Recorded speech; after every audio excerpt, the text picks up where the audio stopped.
और परीक्षाओं में रटे हुए को वैसे ही उड़ेल देते हैं जैसे डस्टबिन में सारा दिन हम कूड़ा डालते रहते हैं और अगले दिन उसे बड़े कूड़ेदान में डाल देते हैं और सफाई करता हुआ हमारे यहाँ से ले जाता है।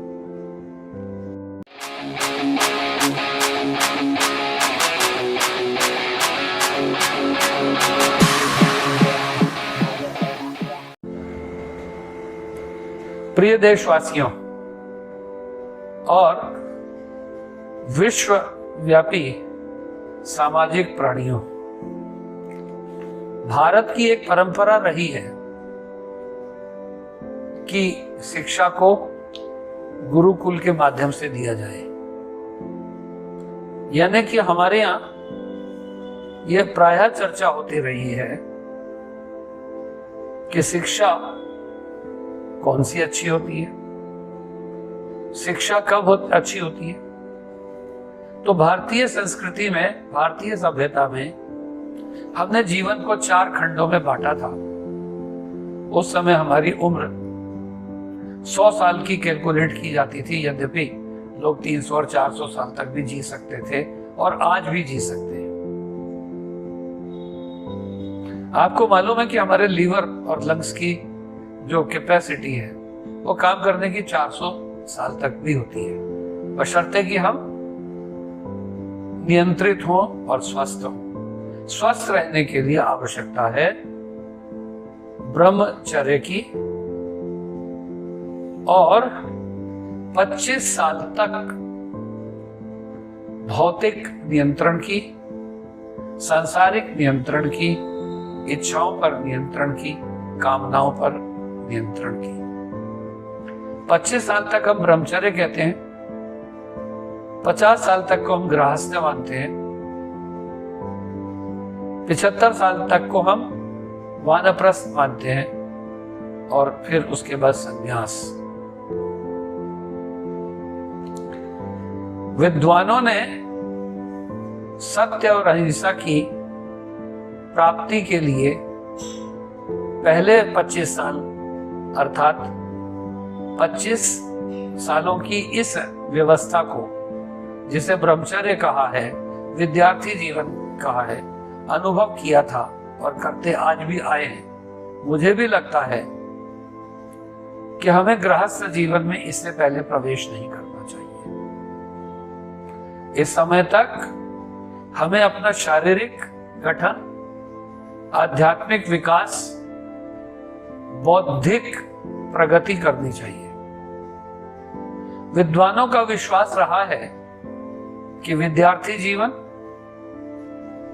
या ब्रह्मचर्य जीवन ऑलमोस्ट दोनों ही आत्मा में शक्ति प्रदान करते हैं, ईश्वर के प्रति आस्था प्रदान करते हैं और प्रदान करते निष्ठा, विश्वास, आस्था, साधना।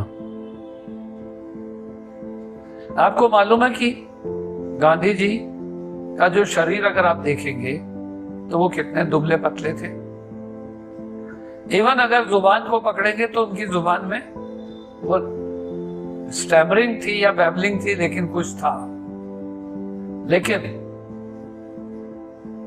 आश्चर्य होता होगा आपको कि उनको पहले तो बापू कहा गया, फादर ऑफ द नेशन कहा गया, और फिर उनके अहिंसा परमो धर्मा के सिद्धांत की वजह से 2 अक्टूबर को all over the world non violence day के रूप में मनाया जाता है।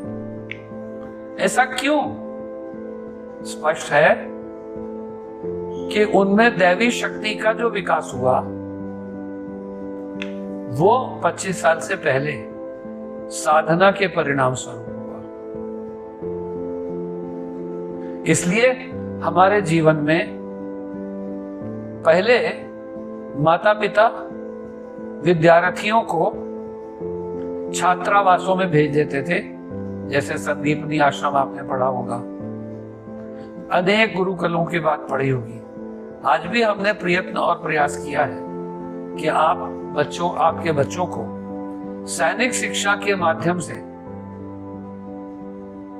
छात्रावासों में रखते हुए सुबह 5 बजे से 7 बजे तक शारीरिक व्यायाम कराएं।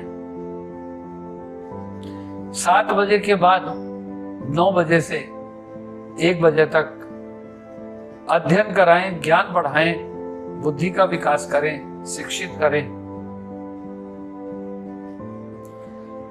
2 बजे से 4 बजे तक स्वाध्याय के लिए प्रेरित करें और 5 बजे से 7 बजे तक खेलने के लिए कहें। और पुनः रात को भोजन प्राप्ति के बाद कम से कम 2 घंटे सुबह से रात तक जो हमने पढ़ा है उसे रिवाइज करें, रिपीट करें, रिकलेक्ट करें। और रात को अपनी डायरी लिखकर सोएं कि हमने आज क्या खोजा, क्या पाया और कल हमें क्या मिल सकता है। इसे ही सर्वांगीण विकास कहते हैं, इसे ही चौमुखी विकास कहते हैं।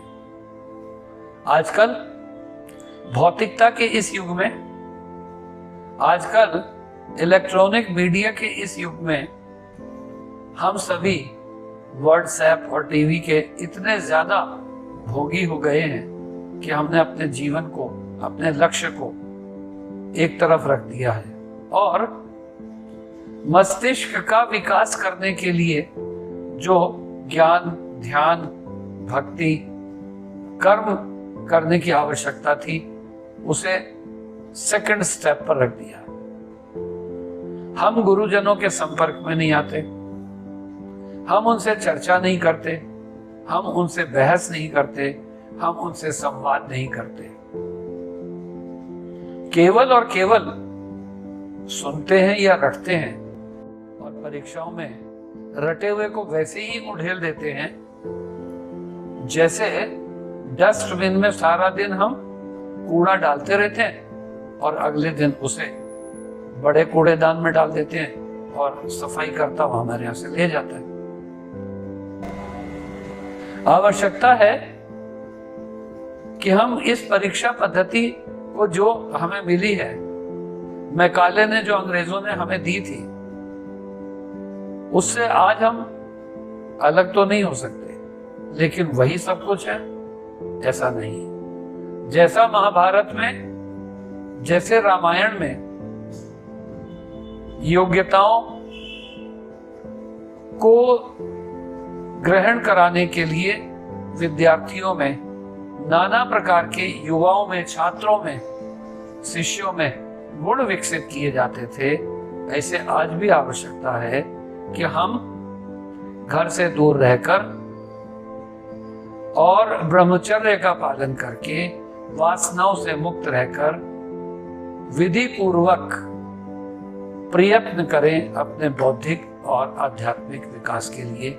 इसी का दूसरा नाम ब्रह्मचर्य है और इसकी जीवन में अत्यंत आवश्यकता है।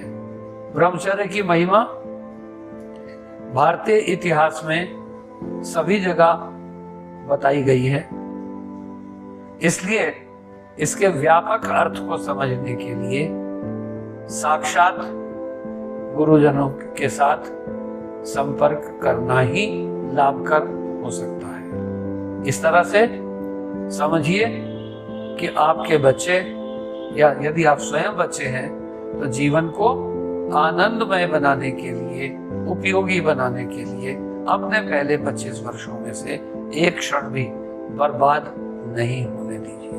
धन्यवाद।